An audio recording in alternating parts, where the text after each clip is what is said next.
जय गुरुदेव। ओम नमः शिवाय। इस वीडियो में आप सबों के प्रश्नों का उत्तर दिया जा रहा है। एक भाई ने प्रश्न किया है, ओम नमः शिवाय, आपके ससुर यमराज जी से कैसे मिल सकते हैं? तो उनका उत्तर है कि हमारे पूजनीय ससुर जी श्री यमदेव से मिलने के पहले यह तय कर ले कि आप पाप कर्म को करके मिलना चाहते हैं या पुण्य कर्म करके। अगर पाप कर्म इतना ज़्यादा हो कि आपको मृत्यु के बाद कोई विकल्प नहीं मिले पुनः मनुष्य तन में आने को, तो आप हमारे ससुर जी से नहीं बल्कि उनके दूतों से मिलेंगे। और आपके वर्तमान जीवन के पाप कर्म इस स्तर पर हो कि आपको मृत्यु के बाद विकल्प चुनने का अवसर मिले, तभी हमारे ससुर जी के दर्शन मृत्यु के बाद संभव है। और वर्तमान के जीवन में अगर उनसे मिलना चाहते हैं तो इस संबंध में कुछ मंत्रों की जानकारी हमने इस चैनल के कम्युनिटी पोस्ट में डाल दिया है, वहां से देख सकते हैं। या आप नैतिक शास्त्र यानी जो वर्तमान के शास्त्रों का ज्ञान है उसके माध्यम से भी आप मिल सकते हैं। या आप अगर उच्च स्तर के चेतना शक्ति रखते हैं तो उनको बुलाकर भी मिल सकते हैं। एक प्रश्न है कि परम पिता कौन है, थोड़ा डिस्क्राइब कीजिए।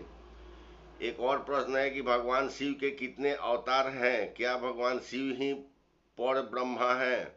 एक प्रश्न है कि भगवान शिव व विष्णु जी में कौन बड़ा है? इन तीनों प्रश्नों का उत्तर है कि हाँ, भगवान शिव, महाकाल और महाविष्णु ही परम पिता के स्वरूप है। ये तीनों ही परम पिता के ही अंश होते हैं और ये तीनों के ऊपर पृथ्वी जैसे 5500 ग्रहों के संचालन की जिम्मेदारी होती है। वैसे कुल 9000 ग्रह है जो 7 ब्रह्मांडों में अपने अपने स्थानों पर स्थित है, जिसकी रचना स्वयं परमपिता ने किया है।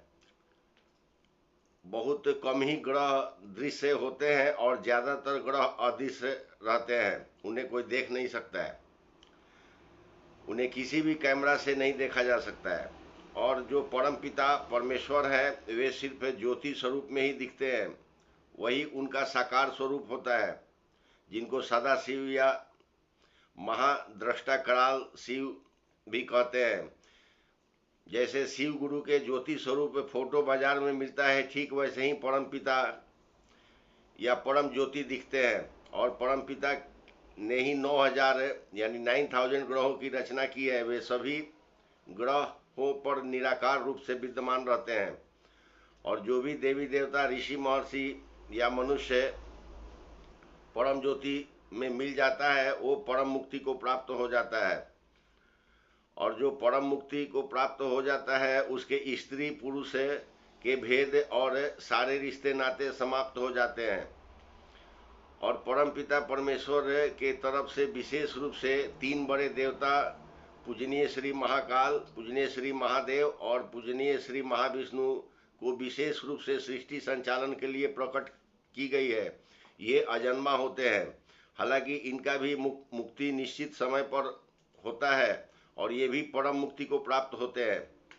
और भगवान शिव के अवतारों की कोई गणना नहीं है। वैसे इनके 1 से 8 तक के जो अवतार होते हैं वे विशेष रूप से सृष्टि के कार्य को देखते हैं और सभी अवतार सृष्टि के संचालन में सहयोग देते हैं।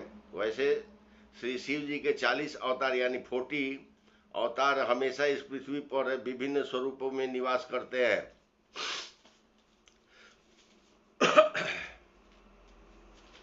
और उन्हीं 40 अवतारों के माध्यम से इस पृथ्वी की सारी जानकारी भगवान शिव को प्राप्त होती है। इससे की जानकारी समर्थ वेद में दी गई है, जिसे भविष्य मालिका में शिशु वेद के रूप में बताया गया है, जिसे सूक्ष्म वेद भी लोग कहते हैं। जैसे श्री महाकाल ने श्री नारायण की रचना की है, वैसे ही श्री महादेव ने श्री विष्णु की रचना की है, यानी श्री विष्णु के पद को बनाया है। और श्री विष्णु ने ब्रह्मा की रचना की और ब्रह्मा ने अनेकों देवी देवताओं के साथ हम मनुष्यों की रचना की है। इसी प्रकार सारे मनुष्य व जीव जंतु सभी शिव जी के ही अंश अवतार हैं, ऐसा ही समझे। और इसमें कोई बड़ा छोटा नहीं होता है, क्योंकि मनुष्य या जीव जंतु का उम्र होता है, परंतु आत्मा का कोई उम्र नहीं होता है, इसलिए कोई भी बड़ा या छोटा नहीं होता है। एक प्रश्न है कि कुछ काम करने का मन नहीं लगता है, कुछ बताएं। एक और प्रश्न है कि हमने अनजाने में जीव जंतुओं को मारा था, बाद में आभास हुआ कि गलत कर दिया, बहुत अपराध बोध होता है, इसके प्रायश्चित करने का मार्ग बताएं। आप दोनों के प्रश्नों का उत्तर है कि कोई भी काम में अरुचि हो या मन नहीं लगे या अपने पूर्व के किसी गलत कार्यों का बोध होने लगे तो ऐसा लगना अच्छा समझे। इन दोनों ही परिस्थितियों में शिव जी को अपना गुरु मानकर अपने समर्थ के अनुसार विष्णु सहस्त्र नाम का पाठ करें और उसी समय अपने समस्त पुण्य पाप को श्री विष्णु को अर्पित कर दे। एक संकल्प के साथ उनको श्री विष्णु को अर्पित कर दे। इससे आपके पापों का क्षय होगा और नई ऊर्जा प्राप्त होगी, जिससे आपके काम धंधा बनने लगेंगे और आप ऊर्जावान भी बने रहेंगे। इसके अलावा भी पापों के क्षय के लिए अनेकों विधियां हैं, जैसे सूर्योदय से पहले और सूर्यास्त के बाद या निशा काल में या ब्रह्म मुहूर्त में थोड़े से ही विधि विधान से बाल शिव के मंत्रों का उच्चारण करेंगे तो बाल शिव तत्क्षण पापों को अपने हाथ में लेकर पीस देते हैं और फूंक कर उड़ा देते हैं। इस प्रकार पापों को नष्ट कर देते हैं। परंतु ध्यान रखें कि ये प्रसन्न भी जल्दी होते हैं और नाराज भी जल्दी होते हैं, इसलिए इनकी पूजा तांत्रिक लोग ही ज़्यादा करते हैं। जो खुद को अपने आप को साध लेते हैं वही इनकी पूजा ज़्यादा करते हैं। एक और प्रश्न है कि नए श्री राम मंदिर अयोध्या के बारे में पूजनीय ऋषिगण का क्या अभिप्राय है। एक और प्रश्न है कि प्रभु श्री राम है मंदिर अयोध्या व 22 जनवरी 2024 को होने वाली प्राण प्रतिष्ठा जो कालनेमी रूपी दुष्ट है पीएम जालंधर अवतारी ताला व्यापारी का नरेंद्र मोदी के द्वारा जो सरकारी कार्यक्रम के संबंध में प्रश्न किए हैं, उन सभी का उत्तर है कि आपके प्रश्नों के संदर्भ में पहले बताई गई है कि युग परिवर्तन के बाद वर्तमान के सभी निर्माण को ध्वस्त करके त्रेता काल के समय अनुसार अयोध्या में बसाया जाएगा और फिलहाल जो कुकर्मी अलीगढ़ का ताला व्यापारी पीएम मोदी है, इसके तमाम प्रकार के कुकर्मों के दंड की शुरुआत इसी वर्ष होगी।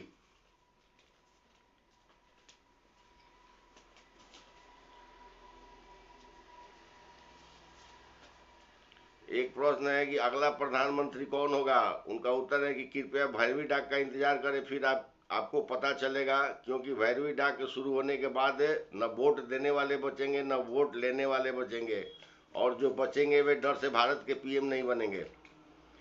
एक प्रश्न है कि वैसे कुछ भविष्यवाणी चैनल हमेशा आरएसएस व पीएम मोदी के समर्थन में भविष्यवाणी करते हैं, तो आपका भविष्यवाणी अलग क्यों है।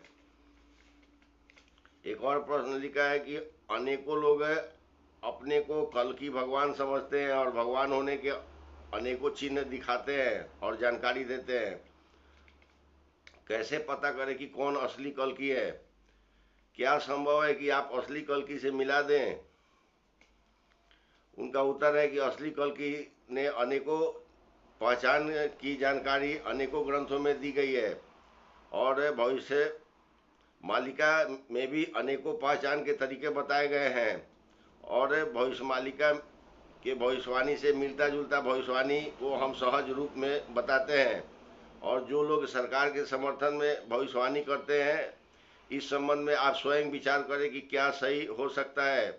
वैसे हमारे पास जो जानकारी भारत सरकार के आईटी सेल में है, उसके अनुसार इल्यूमिनाटी के रॉथशाइल्ड फैमिली और रॉकफेलर फैमिली यानी दोनों परिवारों ने पूरी दुनिया में 1000 से अधिक नकली कल की अवतार खड़ा किया है जनता को बेवकूफ़ बनाने के लिए। रॉथशाइल्ड फैमिली और रॉकफेलर फैमिली दोनों परिवारों ने जनता को बेवकूफ़ बनाने के लिए 500 अलग अलग नामों से फर्जी भविष्य मालिका लोगों में छपवाया है और बंटवाया है, और जो भविष्य मालिका बांटा है उसमें पब्लिशर और प्रिंटर का कोई नाम पता नहीं है, ताकि झूठी कहानी लोगों में फैला सके। और वर्ल्ड इकोनॉमिक फोरम का जो फाउंडर रॉथशाइल्ड व कलुष सचदेव सचवेब का है, जो KLAUSASCHWAB कलुष सचवेब परिवार का सदस्य है, जो सनातन धर्म के विरोध में भारत के सभी इलीट मेंबर को धन देता है। यानी भारतीय इलीट को बड़ा फंडिंग करता है। और रॉकफेलर परिवार का पैदाइश ही दवा माफिया बिल गेट्स हरामी है। और जो भारतीय इलीट सदस्य हैं, जो ताला व्यापारी जहांगीर का पुत्र पीएम मोदी और दूसरा शैतान होम मिनिस्टर मोटा डॉगी अमित शाह है, इसके आईटी सेल के धन से अनेकों भविष्यवाणी चैनल सरकार के समर्थन में चलता है। और इसकी जानकारी सभी सरकारी तोता जैसे सीबीआई, आईबी सबको है। वैसे हमने कल की अवतार के विशेष चिन्ह जैसे तिल के निशान की जानकारी बहुत पुराने वीडियो में बता दी है। इसके साथ ही प्रश्नों के उत्तर समाप्त हुए। वीडियो देखने के लिए आप सबको बहुत बहुत धन्यवाद। ओम नमः शिवाय।